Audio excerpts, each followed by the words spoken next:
you cast real kids from the slums.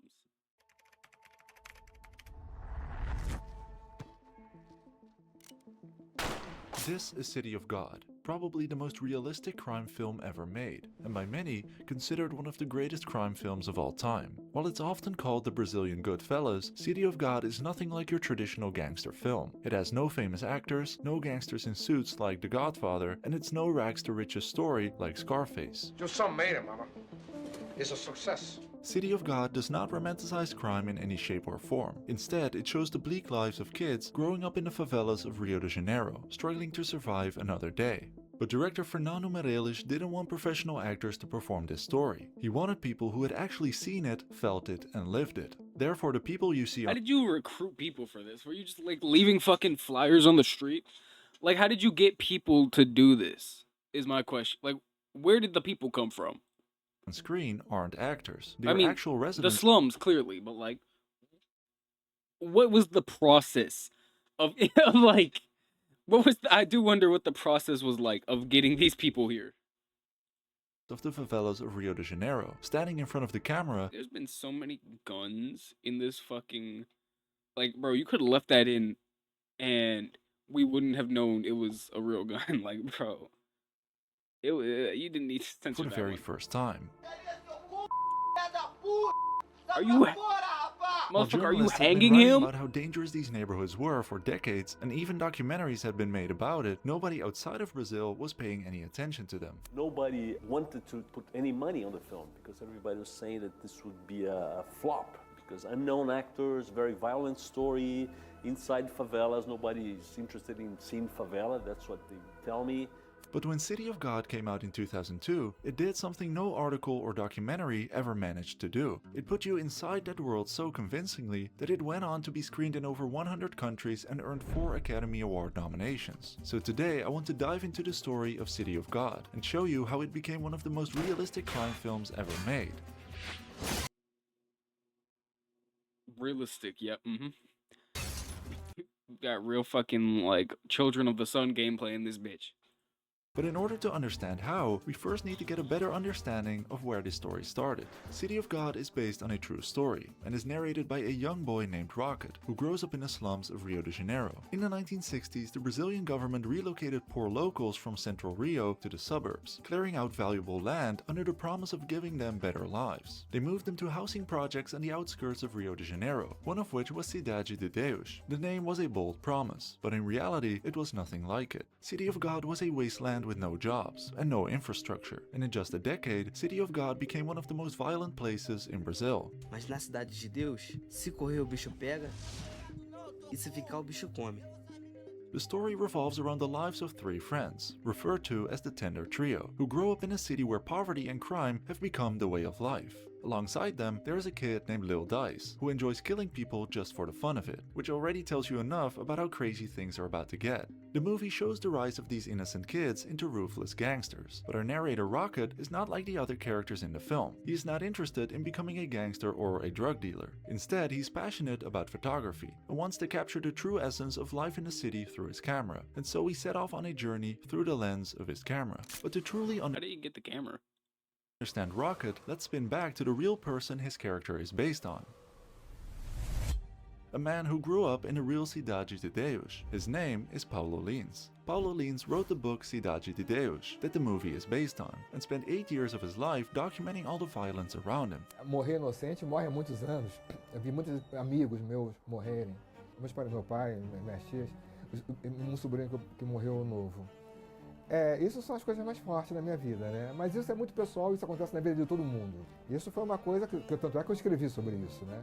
A few years after the book was published, director Fernando Meirelles read it and wanted to share the story with the rest of the world by adapting it into a film. But there was one problem. He couldn't get any funding for the movie, because studios didn't think there would be any demand for a story quite like this. And so he decided to take the risk and invest his own money for the sake of the story. I decided to finance the film myself. For the last 10 years I had got some money. I got money doing commercials, so I had some And I decided to invest in my own film just because I couldn't stop. I was so involved. The most important thing for director Fernando Meirelles and co-director Katja Lund when creating City of God was authenticity. And so in order to find the right people to tell the story, they had to go back to its origins. Yo, I'm not talking much, but this is fucking crazy, dog. Where did you shoot this? Was this in the City of God? Like, where was this recorded? I knew my biggest challenge would be cast. Because in Brazil, even if I wanted, there wasn't I said that earlier. Where the fuck did you find these people? this amount of young black actors at all. I mean, you could count like 2, 3, and maybe not the best ones. So I knew from the beginning that to shoot this film, I would have to create actors. During pre-production, they went to the favelas and housing projects of Rio de Janeiro and ran free acting workshops for the local children, not telling them that it was for a film. And we invited people who was interested on a workshop on acting. I never mentioned we was gonna make a film after the workshop. It was just free workshop. They would get the tickets, the bus ticket, and sandwich and Coke. Hundreds of kids from these communities came to the workshops, none of them having any acting experience. And by letting them improvise scenes from the movie, they were able to see their raw and genuine performances without any pressure or filters. And we had a lot of people interested. I selected 200 boys. So we would do 3 groups every day for a month. In the end of the exercises, we would ask them to improvise scenes. Well, let's suppose you're a policeman, you're a drug dealer. And of course, they were improvising the scenes of the film. So they start rehearsing the film without knowing that there was. Wait, do they know now? Like, did you tell them before putting them out? Like, hold on. Do they know now, right? Film. When we shot the film, they knew the scenes more or less, and they never got the script. They were allowed to improvise and to change positions, so they were almost playing themselves. That's why it's so authentic. But besides the 17-year-old Rocket, who had never faced a camera before, one of the most memorable and iconic roles of the film is the character of Lil Zay, the main antagonist of the story, played by Leandro Firmino. Lil Zay, aka Zay Pequeno, is one of the most horrifying characters ever to appear in film, and the brutal monster that Lil Zay... I don't know if that's true, like, Jesus. There's a lot of, I feel like that's a little bit of an an exaggeration, some might say. I'm just saying, like, damn, all film? Okay. is unfortunately not a creation of fiction, but a real person who once lived in and terrorized the favelas of Rio de Janeiro. Fat face ass. Caralho, meu nome agora é Zé Pequeno, porra. The actor who played him, however, actually was from the City of God, and had no ambitions whatsoever to become an actor. He only went to the workshop to keep his friends company. Pô, tá sendo uma coisa muito nova pra mim, cara. Super nova. Às vezes eu mesmo paro pra pensar que assim, dentro de casa, caramba. Pô, tô fazendo filme. When we first meet Lil Zay as a kid, he calls himself Lil Dice, and he appears to be just an oversmart boy, but we soon realize he enjoys participating in violence and killing people. Marco, aí, vamos pra tu. A cabeleira, tu vai precisar. Vamos. Throughout the film, we really start to despise him because of his attitude and actions. When he grows up, he gives himself the title Lil Zay, and wears that title like a godlike figure. Lil Zay is not your typical Hollywood villain whose violence is somehow justified. Apart from the fact that he lives in this ruthless city, he has no reasons to kill, but he still chooses to, because it gives him some kind of pleasure. In one of the most shocking scenes of the film, we see Lil Zay and his gang forcing a young child who is barely old enough to hold a gun to shoot another innocent kid, just to prove himself, even asking him if he wants to be shot in the hand or the foot. At that moment, we really get to see the true nature of Lil Zay's brutality, and just how senseless the violence really is. Because violence for him is merely a fun activity. While the kid does it because he wants to survive, Lil Zay simply enjoys the thrill of it. Escolhe, moleque.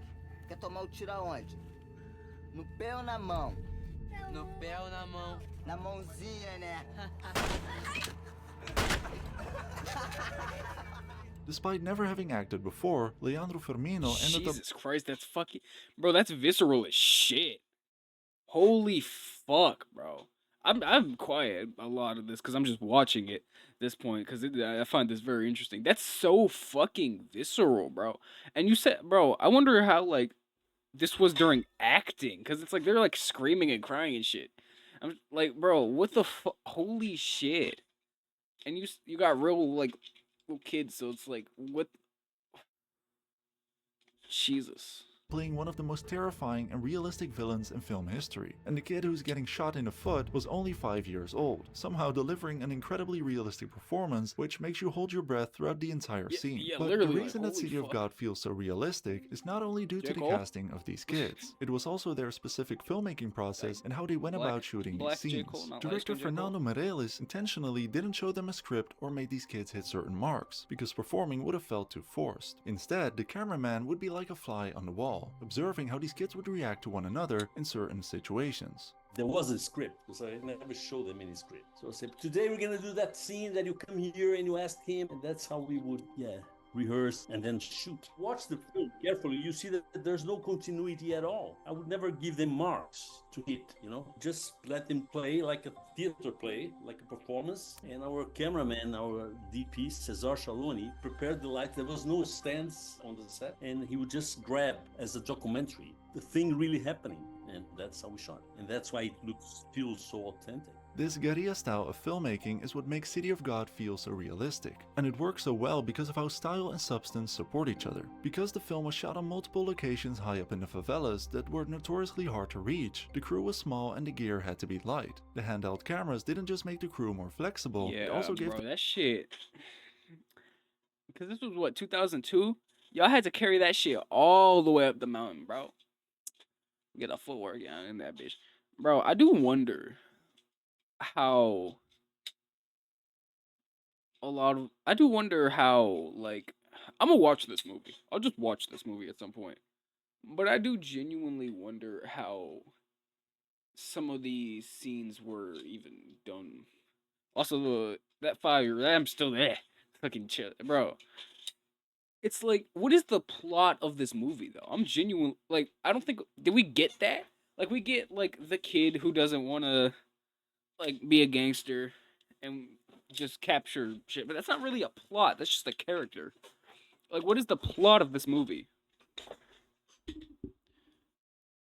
the film this documentary-style look that added to the story's narrative of its gritty, raw and unstable environment, which in and of itself wasn't perfect either. That's why the main thing that immediately stands out when you first see City of God is its unique visual style. The film was shot on analog 16mm cameras, which on the one hand were chosen because they're cheaper, lighter and easier to move around, but the lower quality film also adds a lot of grain and rawness to the image. And for the wide landscape shots, higher quality 35mm film was used, giving the movie this nostalgic image of Rio de Janeiro. But another unique aspect is the way the story is beautifully told through the use of color and editing. The story takes place across 3 decades, the 60s, the 70s and the 80s. In the wait, that makes way more sense.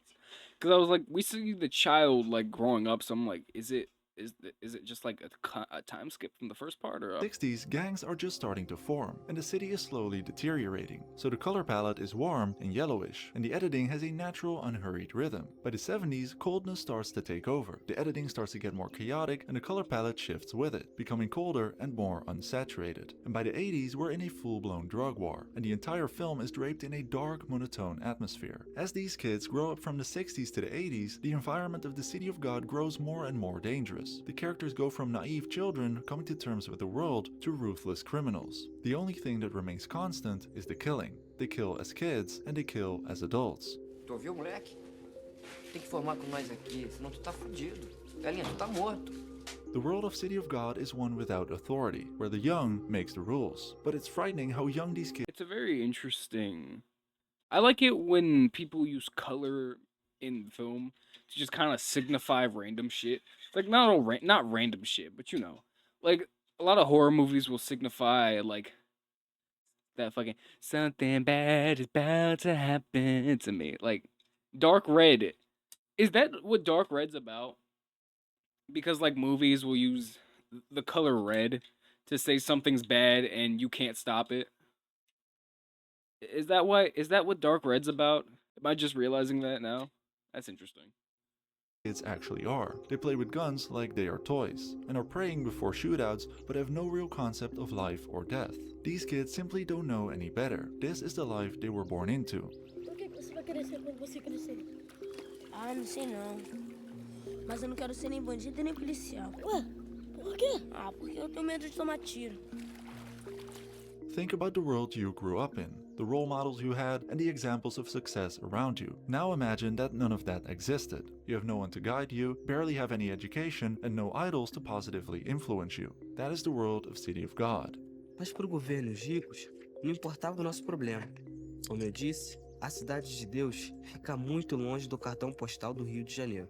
In a place like City of God, the gangsters are the success story. They are the ones with the money, the clothes, and the respect. For most of these kids, becoming a gangster is the fastest way of achieving success and power. And so the only question becomes whether you're willing to do what it takes to get it. Even though our narrator Rocket faces the same poverty, peer pressure, and temptations as his peers, he finds a legitimate escape route and purpose through the lens of his camera. While all the other characters choose violence, Rocket uses art as his weapon and channels his ambition into a passion for photography rather than gang violence. Tá bom aqui? Tá ótimo. Nobody expected City of God to become this popular. It had no English dialogue, not a single known face, and a cast with no experience. And yet, it earned 4 Academy Award nominations. Cesar Charlone for City of God. Danielle Resende for City of God. Braulio Montavani for City of God. For City of God, Fernando Meireles. On top of that, City of God sits on every list of the greatest films ever made and inspired a whole new wave of Brazilian cinema. There was several, 10 or 12 I'm watching this films movie. This looks crazy, bro. The video's not over. I'm just looking up real quick. Okay, I can watch it on Netflix. Yeah, okay. Yo, some of these people are like grown up. Some of these people are they still actors? Like, hold on. Brazilian. Okay, apparently the person that played Lil Dice is a singer now. Yo, this probably cast a lot of these niggas into like stardom and shit. That's interesting. right after with the same environment, same kind of characters. So it became really like a wave of films that revealed this world for Brazil, which was good. But for Brazil itself, not everyone agreed on its reputation of the city. Its authenticity was questioned for poor representation, stating that it reduced an entire community to its worst moments, showing the world the violence while leaving out everything else. But according to its directors, visibility, even painful visibility, was better than silence. The sad reality is that many young boys and girls who appeared in the film went back to the neighborhoods they came from, and some struggled to find any work at all. But even though the movie couldn't save all the lives of these kids, it still managed to leave a mark on everyone, the ones who watched it, as well as everyone involved in it. And City of God was a very important book, especially Bro, that shit got that popular and you couldn't take them niggas out the slums? Like, damn. for the story of the favelas in Brazil.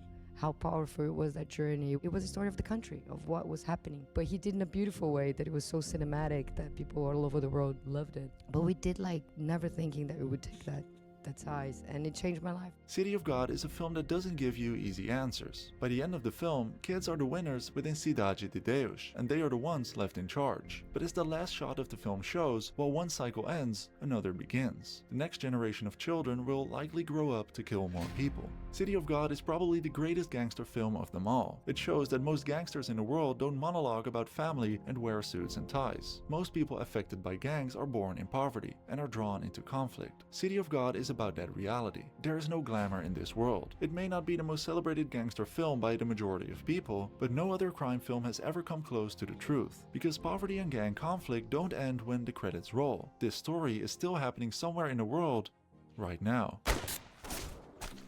If you want to watch one of the films that directly influenced City of God, I highly recommend checking out Pijote, The Law of the Weakest, an incredibly raw Brazilian crime film showing the lives of kids growing up in the favelas surrounded by crime with no way out. Available to watch on Mubi in the Netherlands and many other countries. And if you're looking for more realistic crime cinema, I would also recommend the French-Georgian crime thriller 13 Zemeti, where ordinary people are thrown into brutal situations and survival is the only rule left, which is also streaming on Mubi in the US and many. I don't know what the fuck Mubi is, but I'm not using it, bro. Good ass video, bro. That's Jesus Christ, bro.